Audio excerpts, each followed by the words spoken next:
You're listening to WGSN-DB, Going Solo Network, Singles Talk Radio Channel, where we take a lighthearted and candid approach to discussions on the journey of relationship loss, divorce, parenting, being single, relationships building, dating, and yes, sex.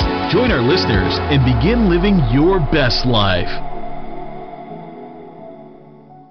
Welcome to GoingSoloTravelers.com. Going Solo Travelers is about connecting, making new friends, exploring, and enjoying new fun times together. Laughter and the excitement of seeing and exploring something new creates memories that will last forever. Come join us on GoingSoloTravelers.com.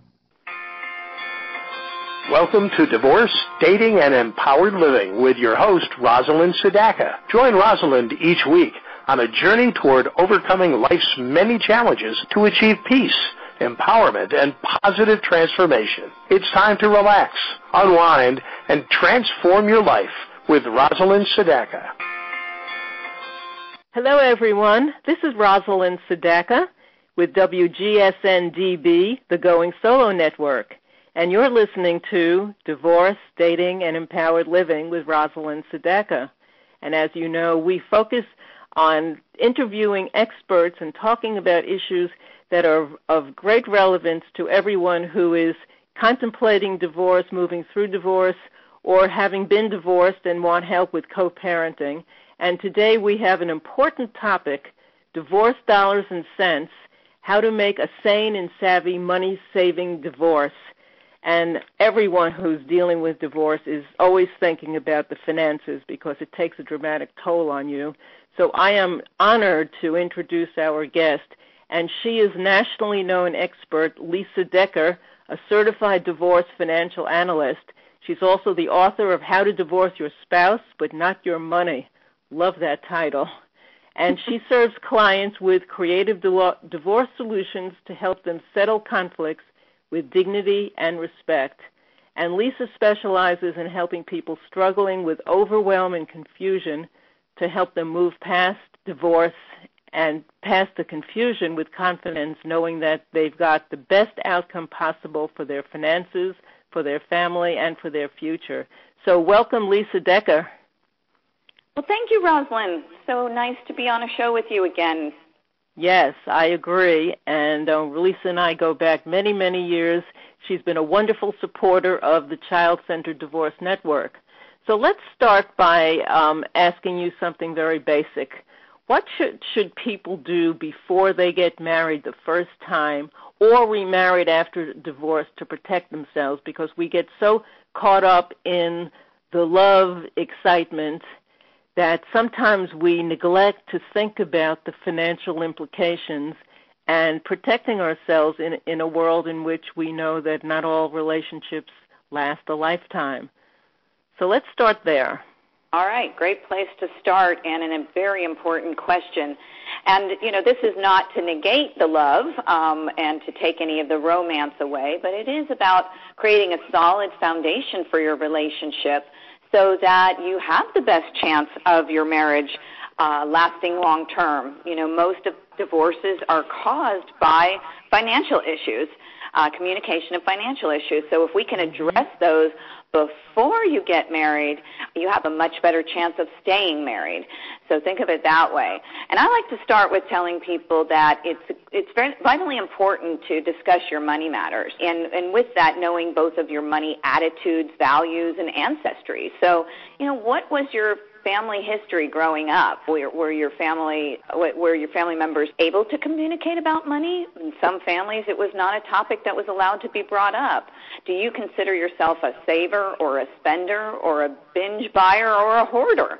And what about your spouse? Knowing these attitudes that you've learned from your family history and where you are today can help you both to understand when things are going on and create a game plan so that you can address those things up front. Who will be responsible for paying the bills, the budgeting, the savings, the debt management, investments, things like that? If you each have roles and you involve each other in both parts of the process, on both sides of this, it's going to be much better for you all the way around, and you will not only, again, have a best chance of staying married, but also of having more money at the end of this lifetime so that you can do the things that you want to do when you get to retirement and all the way along. And I also say, very important, and sometimes this is hard for people to do, but lay it all out on the table. So look at comparing your credit reports, what assets and debts you're bringing in, your income, who's going to be the major breadwinner if you decide to have children. Will one of you stay home with the children? If not, what are your plans for that? Discuss your goals and your dreams. What do you both envision? And I will tell you that a lot of people skip this step. They're so wrapped up in the passion of the moment and planning for their weddings that they just don't want to sit down and do this. We'll figure that part out later. I really believe that if people spent as much time planning for their future and their money matters as they do for their wedding, we would have far less divorces. It's sad to me how many people come in and say that I never realized my spouse was such a spender, or they had credit issues coming into this. It was never divulged that my spouse had gone through bankruptcy, and so there was a pattern of things going on in their spouse's life that they had no idea because they had never asked the questions. So I just think it's very important that you get all of that out. And again, what do you envision for the future? I also want to say this is vitally important. If you have separate assets and debt, keep them separate. And by separate property, that's a legal term, but we're basically talking about funds assets that you owned or debts that you owed prior to getting married. The debts part of it is probably not going to be a problem, but you want to know if your spouse is coming in with a lot of debt, and that'll be in their name. The assets can be more of a problem because people get married and they'll put their new spouse on the home that they've owned for many years. They'll start engaging in shared bank accounts, which I think everyone should have a shared joint account for paying bills. But they may have other funds that were inheritance or other things, and they commingle them into a joint account.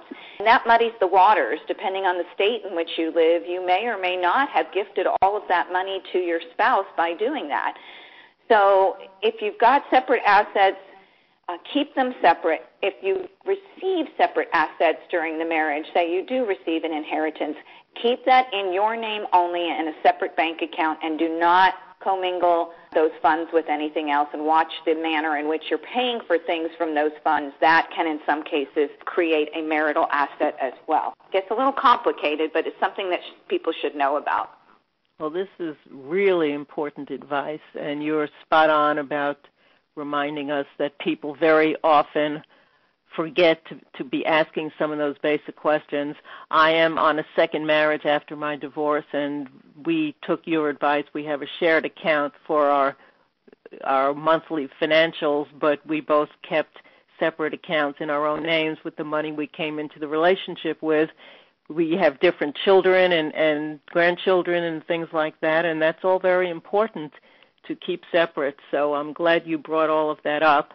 And briefly, just let us know your advice if people are already married at this time and now they're wondering how they can protect themselves financially.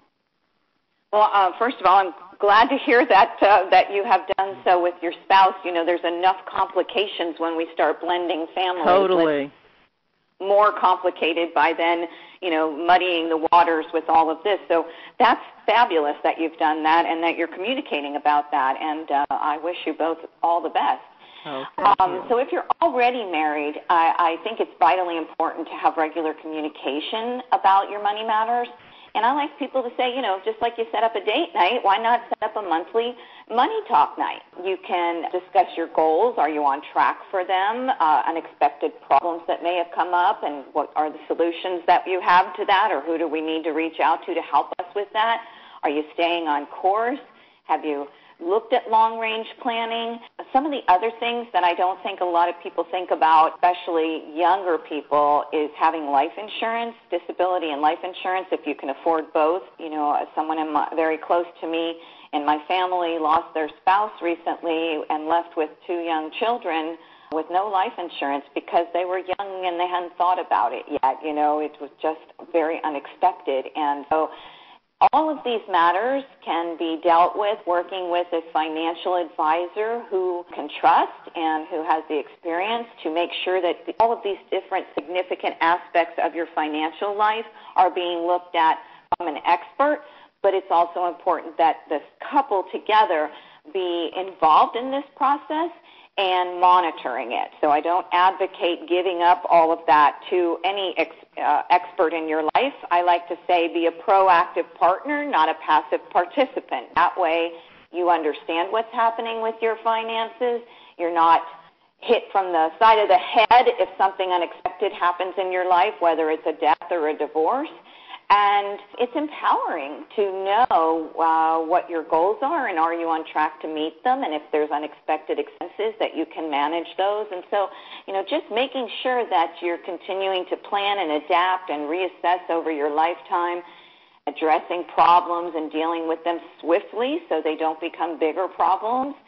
And that helps you avoid the deer in the headlights syndrome. So many times, especially women, it's just not to be sexist, but, in many cases, the couples that come to me or the individuals that come to me, one or the other spouse usually handles the money and the other is happy to let them do that. And that's pretty common. But just because the one is handling it doesn't mean the other shouldn't be involved. And yes, especially if something unfortunate happens, so many times people come in and say, I have no idea what accounts we have. My spouse manages all the money, and I don't even know where to begin to find things. And that is not only very stressful, it can also cost you a lot more money in your divorce because of how you have to go about getting those items. And you may never find some things because you've never been aware of them and they may have been hidden in the process. So it's best to just stay on top of these things as life goes along for so many different reasons. Let me ask you the real crucial question for this particular conversation, because this is divorce, dating, and empowered living. And the big question I want to make sure we get in is, how can people save money if they're facing a divorce? Great question. So, again, be involved in the process, just like you would if you had you were still married. Be involved in the process of your divorce. I've heard it told to be acting like the CEO of your divorce. That is important. You be the driver of the car through your divorce. You decide what road you're going to take because there are different options. We'll talk about that in just a few minutes. Some of the other things are get organized. Gather what you know. Put a notebook together with dividers for different types of accounts. Or scan them and have them electronically ready. But gather everything that you can, because the more you can do proactively and in advance, the more money you're going to save in the process through the financial advisors that you may work with, especially a divorce financial planner. I will tell you, I have been in the financial industry as an investment advisor, and I knew a lot about this. It wasn't until I became certified as a divorce financial analyst that I realized I really didn't know what I didn't know about divorce. So having that information for your divorce financial planner and your attorney will save you lots of money. Also, picking the right game plan. This is the options that I mentioned. Are you looking for an amicable divorce for you and your spouse? Can you work together in that way? Plenty of people do. That's my specialty, working with couples. Or is your spouse hiding assets from you and you're going to need more in-depth information, like from a forensic accountant or understanding that some people start with the parenting plan and get that piece out of the way and then work through the financials and on down to the legal, so that the attorney is there for consultation of questions and to draft the paperwork. So there are different ways of going about this. The way that you really want to stay away from, if possible, is the truly litigated manner. And I say that's where you intersect with Bigger Bucks Boulevard and Duke It Out Drive. That's not a place you want to go in divorce. So picking the right game plan is so important. Interviewing multiple experts before hiring them. A lot of people tell me, my friend's neighbor's sister best friend used this attorney, and so I went and I just hired that person. And in actuality, they may not have been the right attorney for the road that you're choosing, your options in your divorce. So make sure that you've talked to a few people for whatever kind of team members that you need, so that you can get a feel for, is this the right fit? And I have a divorce financial fitness kit that's available through CDM month here that has a lot of questions that you can ask when interviewing attorneys and other experts. So if people don't know what to ask, there's a good resource right there. Don't use your attorney as a therapist. Oh, my gosh, so many people make this mistake. Yes. And they spend so much money, and the attorney is not qualified to help them with skills and tools that they need for the situations. They're just an ear listening and billing you by the hour. So, use your experts for their specialties, your lawyer for legal matters, your therapist for emotional matters, and your financial specialist for the finances, and anybody else that you bring on your team. Well said, Lisa, and we have another really important question right after this break. I just want to remind everyone that this is WGSN-DB, the Going Solo Network. You're listening to Divorce, Dating, and Empowered Living with Rosalind Sedaka, and we'll be right back. Hi, I'm Cece Schatz, and I want to welcome you to Going Solo Next Step. We are an innovative, transformational site with a personal touch, as we are an online, interactive, social website connecting other like-minded individuals who are adjusting to their new life of being single. Going Solo Next Step will connect and help you deal with issues such as relationship loss, divorce recovery, relationship building, transition into dating, single parenting, spiritual connection, inspirational plus personal growth, sparking your career and understanding your life path, wants, and goals. As you begin relationship building, you will enjoy Going Solo Next Step social activities and forums designed to connect you and other like-minded individuals to make great, everlasting friends. Together, we will all have fun in growing number of social groups and gatherings, both in your location and online. This and so much more is in store for you. You can join me on www.goingsolonextstep.com. I'm looking forward to being with you right there on Going Solo Next Step. See you there. Hello, everyone. This is Rosalind Sedaka with Divorce, Dating, and Empowered Living on WGSN-DB, the Going Solo Network.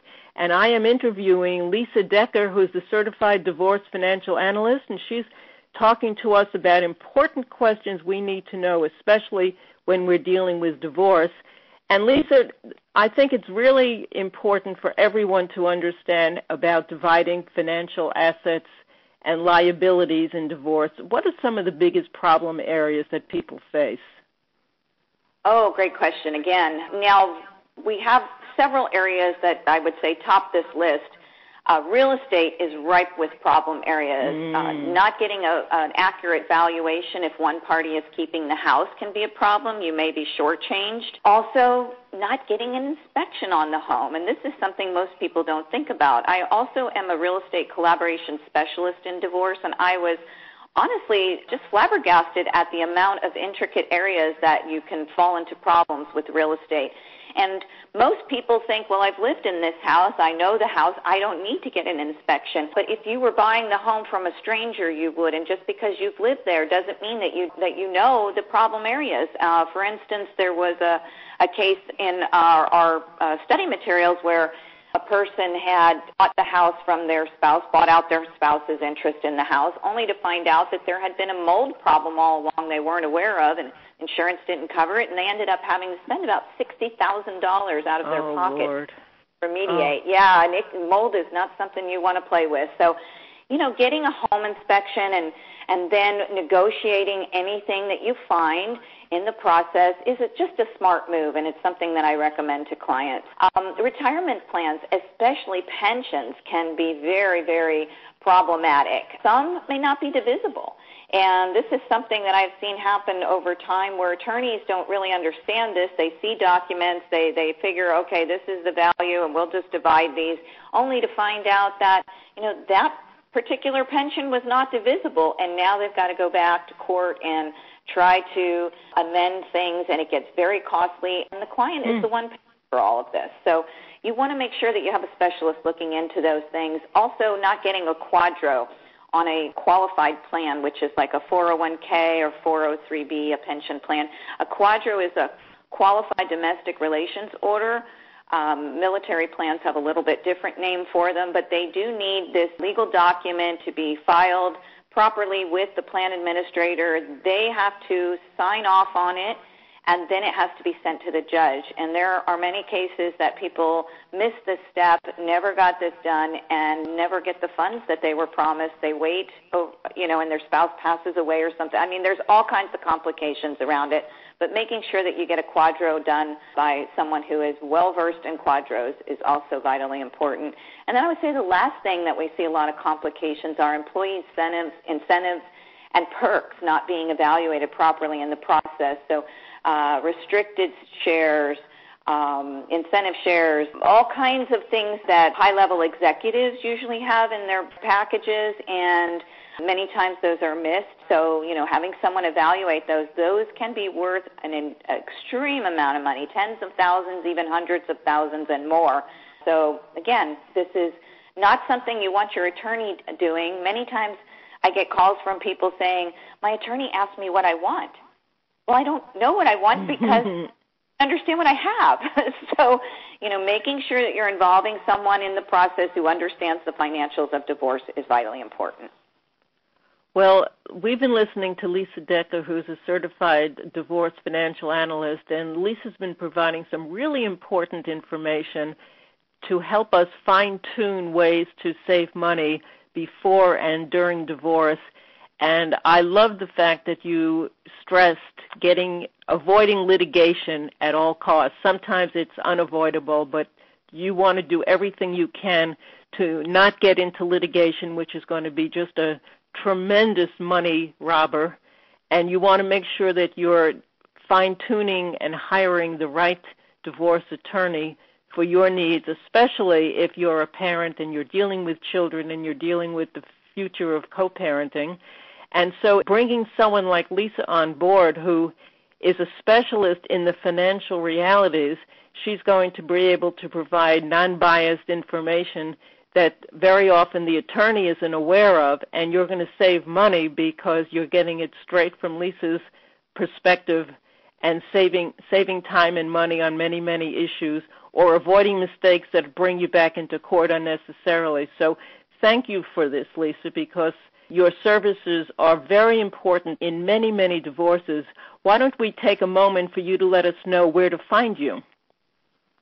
Okay, great. I can be found at divorcemoneymatters.com, and there you will find the free divorce financial fitness kit that I mentioned earlier, where you will get an ebook and a list of 50 must-ask questions for your attorney when you're interviewing, as well as a spreadsheet of many of the documents that you need to be gathering in the process. Excellent. That's so important. So let me ask you another question while we have you on board, and that is, what are the biggest pieces of advice you could offer someone who's heading into divorce? Oh, great. Well, I would say that would be my Be Smart from the Start formula. And so it's SMART acronym. S stands for start early, because divorce takes time. It's a process, not an event. You want to give yourself and your professionals enough time to do it accurately. You don't want to put your head in the sand, and you don't want to drag your feet. M is for manage your emotions. So, this is a time when you need to be making clear-headed decisions, not from an emotional standpoint. So you want to get that therapeutic or coaching help through the process. I know you have clients on a coaching level, and it's vitally important. A is for assess your options. That's what we talked about earlier, where are you going to start on amicable avenue or financials first overlook, or will you be doing the put kids first parkway or litigated lane? And these are all names that I have on a roadmap that will be coming out soon to help people understand their options. Right now there is a roadmap at Divorce Town USA that people can also gather. R is for reach out for help, because divorce is not a time to do it alone or be alone. You really need a support network around you, other women going through the process or men going through the process. It's so helpful to feel like you're not alone, and, getting emotional support as well. And the T is for it takes a team. Again, this is not one area, then a lawyer and no one expert can have all the expertise you need. Different experts will bring different specialties to the table, and by combining them all is when you will have the best outcome. Well, it certainly makes sense, and I agree, because from years of coaching families through divorce, I know that very often there are stumbling blocks in the financial arena that they didn't pay attention to early on, and it just stopped the process or was costly to figure it out during the divorce process, or worse, after the divorce process. So it definitely makes sense to be proactive. LIza, remind us again of where people can find your kit and information about you.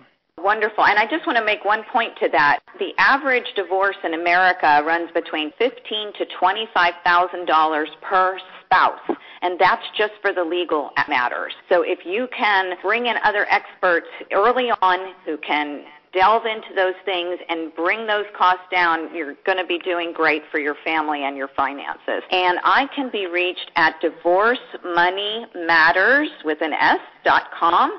And if anyone wants to call my office, it's 678-562-2599.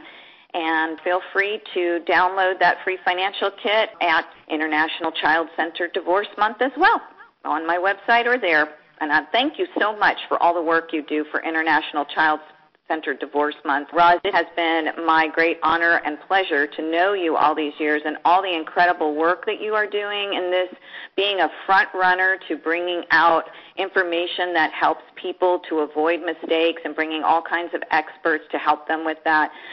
Thank you for all that work. Oh, I really appreciate that. Both of us are very team-oriented. We appreciate the value of having the experts working together on your behalf, because that makes life smoother and easier, and especially when we're dealing with families, which, as you know, is the focus of the Child-Centered Divorce Network.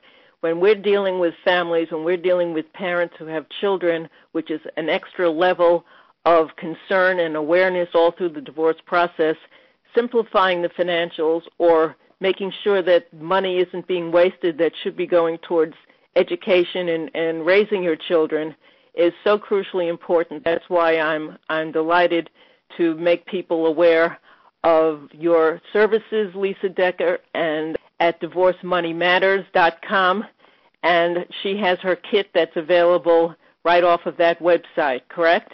Yes. Okay, so even after International Child-Centered Divorce Month ends at the end of January, you could still access her information and get that kit year-round, which is very, very important. Thank you, LIza Decker. It's been a pleasure talking with you, and you've been listening to Divorce, Dating, and Empowered Living with Rosalind Sedaka. I am the founder of the Child-Centered Divorce Network, and if you go to childcentereddivorce.com, you'll be able to pick up my free book on co-parenting success strategies, along with tons of tips and advice and resources to make life easier before, during, and long after your divorce. Thank you. This is WGSN-DB, the Going Solo Network. Rosalind Sedaka, looking forward to seeing you next time. Bye-bye for now. Welcome to GoingSoloTravelers.com. Going Solo Travelers is about connecting, making new friends, exploring, and enjoying new fun times together. Laughter and the excitement of seeing and exploring something new creates memories that will last forever. Come join us on GoingSoloTravelers.com. You're listening to WGSN-DB, Going Solo Network, Singles Talk Radio Channel, where we take a lighthearted and candid approach to discussions on the journey of relationship loss, divorce, parenting, being single, relationships building, dating, and yes, sex. Join our listeners and begin living your best life.